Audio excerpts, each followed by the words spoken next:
Okay, so a bit of a dig reveals that we've got a thick area of the trunk coming out here, but as you can see it then starts to spread out, go into smaller parts, which we probably could dig through. The problem is that I left the stuff too near. Well, that's my fault.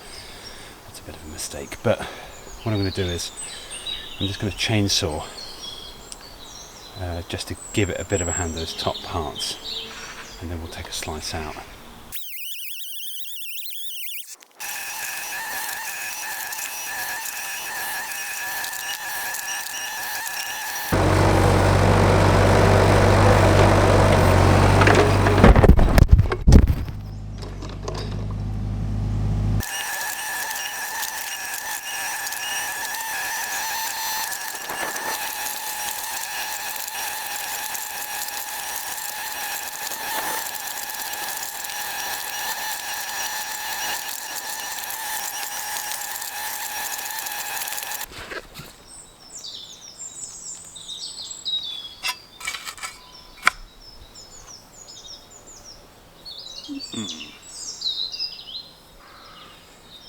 It's the Wrexham Lager Beer Company Limited. Well, I might celebrate with a lager beer myself later on.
Well, hallelujah, the stump is out. Well, it is now. Okay, I admit it, the battery on my camera went. That took about 2.5 hours from beginning to end. Now, if you're going to have a go at one of these, this is what I recommend. Don't attack the stump. It's about going around and under it. Only chainsaw the thickest roots. I had an access problem, so if you don't, just go wide and avoid chainsawing altogether. Dig at least 3 times wider than the stump itself. In fact, the default is go wide, go wider again several times. Oh, and avoid smashing the digger into your camera. If you like seeing big holes being dug, tree stumps being dug out, and lots of cock-ups as a DIYer gets out of his depth, then please subscribe or watch the first video in my barn-style workshop build series. Hope to see you soon.